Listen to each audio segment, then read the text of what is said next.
When you're photographing at night, obviously we've got a lot of things we have to do with lights, because at night without some sort of lights around, whether it's from the sky or whether it's the artificial lights, we don't have much of a photograph. And you've seen some of the effects that have happened when we get those night lights happening, and we've seen reflections, we've seen some effects from the starburst pattern. Sometimes it's fun to play with those lights themselves and get some effects going on just from the lights. And I showed a little bit of this in the earlier chapters in an earlier lesson, that how we would use a blur and moving camera. I want to go back to those a little bit and talk about them, because they're a really interesting thing that you can do. And it's an interesting, easy thing that you can do as well when the lights just aren't doing what you want them to. And so you start looking at them a bit and you say, oh, you know, these pictures just look like stupid lights. I want to do something more. So here's the picture that you saw before. This is a picture again that is in Las Vegas. This is at Fremont Street. A lot of people don't go downtown. The tourists tend to go to the Strip, and this gets a lot more locals, but although they're trying to encourage the tourists to come to the Fremont Street as well. Really interesting place. Lots of lights there, and it's a semi-enclosed area. It's in the open, but they've got a top that is covered, and they project a light show up there, which is why the top of this is not dark. If you look up above, it's not a black sky there. It's just kind of this light. Well, that light is from the this projection area for the light show. But this is still outside. What was interesting about this was the blur is that I shot a picture. This is actually a 2-second exposure. So I waited till the shutter went off, and then I moved the camera.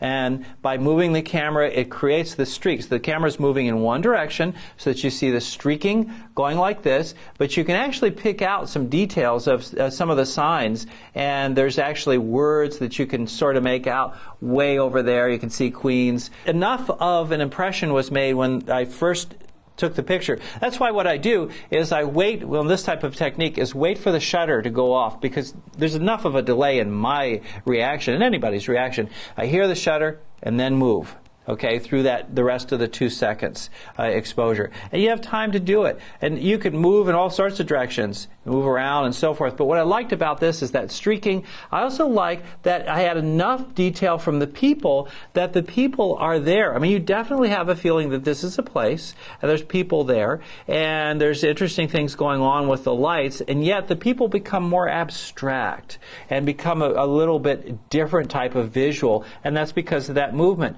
Also, the color is blurred in a lot of areas. You can see the color blurs, particularly up and through this area. You can see the streaks of light all over, and you really see it up above here, but that's just from the moving of the camera. Some really cool effects. Now here's another one that you saw, was this streak across the other way. This is also a 2-second exposure, and also done the same way.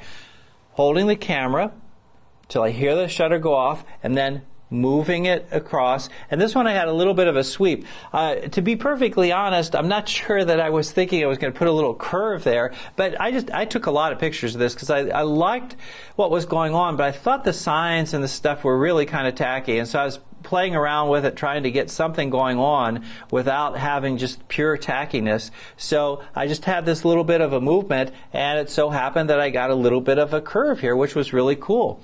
So, and all you do on shots like this is you just got to keep shooting. You can't get it by just taking one picture and saying, well, I did or didn't, because you don't know. You just keep going. If you like the basic subject and you like the basic effect, try different things, try different movements until you get what you like. You can see some interesting blurs. You can still see Glitter Gulch, because that's what registered, and the cowgirl up there, because that's what registered when the shutter first went off. And then the movement is all the streaks that come up through here, and there's some blurs way down there that aren't this pure movement, the streaking, because you have those shapes and they're moving across, and it just kind of creates almost like a little glow there. So it's an interesting effect. A lot of fun to do. You gotta just keep trying. You keep playing with it, and you can sometimes get some very dramatic images that way. But again, it is not something that's predictable. So you have to just keep taking pictures, and you can't be satisfied with just 1 or 2 pictures and say, well, I guess it doesn't work. Try different movements until something starts to work. And if, eventually it really doesn't, fine, move on. And then try it somewhere else if there's lots of lights. But places like this where there are lots of lights, this is a fun thing to do.